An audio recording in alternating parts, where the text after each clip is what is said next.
네, 장관님, 아까 그 무인기 사항 보고를 최초 12시 12분에 보고받았다 했습니까?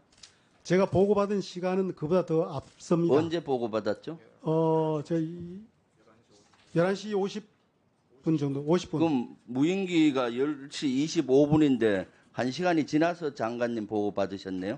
예, 그 초기에는 그리고 이것이- 대통령한테는 언제 보고했어요? 제가 보고 드린 것이 12시 12분입니다. 그러면 첫 번째 한 대 왔던 것이 10시 25분에서 이것이 저는 서울 수도권을 헤집고 간 무인기인데 1시간 후에 장관이 받고 대통령은 1시간 40분이 돼서 보고를 받았단 말이에요? 의원님 잘 아시겠지만 초기에 TOD나 레이더에 잡히는 것이 이것이 하여튼 무엇인지 MDL을 넘어온 분석하는 시간이 몇 시예요? 예, 분석하는 데 시간이 필요하지 않겠습니까? MDL을 넘어온 시간이 몇 시예요? 무인기가. MDL 넘은 시간도 그 시간 비슷할 겁니다. 그러니까 MDL을 넘어왔으면 우리 영공이 침해받았는데 어떻게 장관이 1시간 후에 보고를 받고 대통령은 1시간 40분 이후에 보고를 받았어요? 아니, 1시간 의원- 40분이 지나면 이미 서울상공을 헤집고 다니는데? 의원님 잘 아시지만은 아니 잘하는 게 아니라 잡히는 것이- MDL 상공에 침입하면 보고를 해야 되는 거죠. 아니 북한 그것이 지역에서 활동하는 건 그게 북한에서 온 그렇더라도. 것인지 그 지역은 민간 비행체도 많기 때문에 이게 두 번째, 북한에서 온 것인지 좋아요. 실체가 무엇인지 초기 그것은 판단하고 너무나 아니란 대통령께 보고를 드리는 생각이에요. 겁니다. 그래서 초기 판단하는데 시간이 그렇게 많이 걸렸다는 점 말씀드립니다. 그러니까 이번 작전은 완벽한 작전 실패입니다. 그 실질적으로 보면은 이번에 그 추락도 못 시켰고 서울 지역까지 영공이 그 구멍이 났고 또 대응 과정에서 KA-1 우리 비행기가 추락되는 등 부적절하고 투입된 자산도 무인기 잡다고 전투기, 헬기, 무인기 그것도 그냥 공중에서 폭발하는 탄을 장착하지 않고 일반 탄을 장착해서 작전할 수도 없는데 그러니까 민간에 피해한다고 사격도 못하는 걸 투입한 거죠. 그래서 작전에 투입한 자산들이 아주 비효율적이에요. 코브라만 공중에서 폭발하는 탄을 가지고 있지 않았나요? 그래서 실제- 100발 정도 사격 가능한데 의원님 말씀하신 지적도 어떻게 이렇게 예, 작전을 못하는 제가 거예요? 말씀드리면은 그 소형 무형에 대해서 최적화된 무기체가 사실 거의 초보 수준이지 않습니까? 잘 아시지만은 그래서 그건 이따 전투기를- 답변하세요. 예, 이따 전투기를 종합적으로 동원한 이유도- 답변하세요. 시간을. 두 번째 통합 방위 체계가 지난번에 강릉에서 현무2 사고 났을 때도 문제가 됐는데 이번에도 데자부를 보듯이 똑같이 그런 문제를 발생하고 있어요. 군은 도대체 뭐 하는 거예요? 세 번째 위기 관리 면에서 빵점이에요. NSC를 열어야죠. 특히 우리가 대응한다고 북한에 우리 무인기를 넣었으면은 최소한 2, 3일은 관찰해 봐야 되는 거죠. 지금까지 우리가 북한에 무슨 대응을 하면 2, 3일 동안은 군사 대비태세를 유지하면서 관찰해야 되는데 국군 통수권자란 분은 저녁에 만찬을 즐기고 있는 거죠.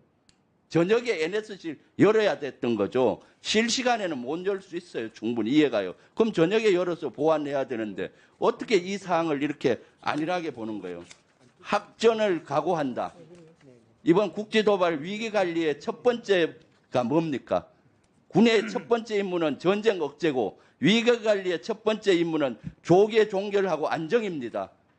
학전을 방지하는 게 첫 번째예요. 근데도 학전을 각오한다. 군에서는 학전을 각오하고 싸워야 되는 것이 정신적인 태세에 맞는데 이 정신적인 태세에 쓰는 용어를 일국의 대통령이 써서 국민을 불안하게 하고 투자자들 물러가게 하고 이렇게 해서 되겠어요? 제가 답변드리겠습니다. 위기관리가 예. 종합 답변하세요. 예. 위기관리가 빵점이에요. 그리고 이 모든 걸 문재인 정부에 핑계를 대고 있어. 문재인 정부 5년 동안 엄청나게 대무인기 체계를 발전시켰어요. SSR 레이더 이스라엘로부터 19년도에 몇 대 들어왔습니까? 7대가 소규모로 무슨 들어왔습니다. 7대입니까? 네. 11대지. 그런데 그다음 우리가 자체로 개발한 국지방공 레이더 지금 몇 대가 지금 전력화됐습니까? 최근에 7대 전력화됐습니다. 1군단하고 그것도 수도- 수도군단 그런 지역에 전력화 우선 됐잖아요. 예, 수도 그것 사고 때문에 5년 전에는 이런 장비가 없어서 탐지를 못했던 걸 이번 탐지한 겁니다. 왜 중간에 그런 과정을 쏙 빼놓고 얘기하세요? 특히 국군 통수권자가 대공훈련 이런 훈련을 한 번도 안 했다. 전혀 안 했다는 전혀라는 쓰는 거에 너무나 놀라워요. 방공부대들 대대, 중대, 연대 다 방공부대들이 이것만 잡고 끝나가시죠. 끝나가세요. 그냥 지금 다른 분도 했으니까. 방공부대가 모두 있어요. 방공부대는 밥 먹고 하는 것이 대공훈련입니다. 그런데 훈련을 안 했어요? 이것은 군을 모독하는 거예요. 장관님은 합참주도 훈련 안 했다고? 장관과 합참의장이 된 지 6개월 됐는데 훈련을 안 했다면 두 사람은 직무유기입니다. 무인기에 대한 대공훈련은 군에서 영원히니까 ABC인데 이걸 안 했단 말이에요. 6개월 동안? 이것이 말이라고 합니까? 저 그리고 제가 이 답변 작전은 단위로 하는데 1군단과 수도군단과 주방사는 뭐 했습니까? 한 발도 못하고 대공에서 폭발하는 작곡하는 그런 탄들이 있는데도 왜 한 발도 못 쏜 거예요? 저 김병기 의원님 의원님, 정리해 주시기 의원님. 바랍니다. 아니, 의원님 제가 답변 드리겠습니다. 예. 그대로 보고 예. 판단하세요. 예. 대통령을 엄호하려 하지 말고 예. 야당 국회의원도 마찬가지입니다. 예. 아니, 의원님. 편을 편을 들어야지. 하늘에 구멍이 나서 자. 강진구, 종로, 은평구 모든 데가 구멍이 나 의원님, 있는데 저 답변 제가- 김병기 제가 의원님 답변 시간 좀 드리겠습니다. 지켜주시고. 예.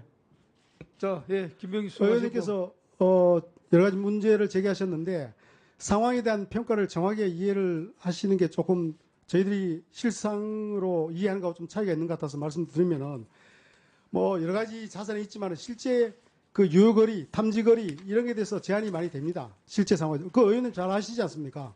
그래서 그런 점을 이해를 좀 하셨으면 좋겠다는 이야기고 그다음 합참훈련의 훈련이라고 하는 것은 합참의장이 훈련한다고 해서 모든 훈련이 다 커버되는 것이 아니고 가용한 모든 자산을 이용해서 이번에 작전에 했던 것처럼 그런 상황에서 훈련이 없었다는 점을 말씀드린 것이고 그다음에 NSC 회의도 그것은 NSC 회의를 어떻게 보냐에 따라 다릅니다. 이것은 분명히 작전을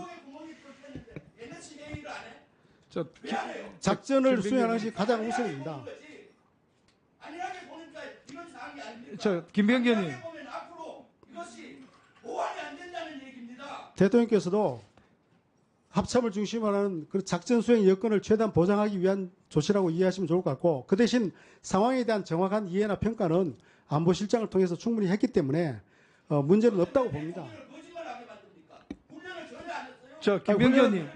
저 김병기 의원님. 훈련- 대통령이 거짓말을 합니다. 잠깐만요. 김병기 의원님. 거짓말을 하게 만든 안보실장이나 장관이나 문제 있는 거 아닙니까? 자, 김병기 의원님 다른 의원님도 질문 2번 더 하셔야 됩니다. 조금 컴다운 하시고. 뭐 통합방위 사태 자, 이제 말씀 많이 그만하시고요. 하셨는데 네, 저 다음은 우리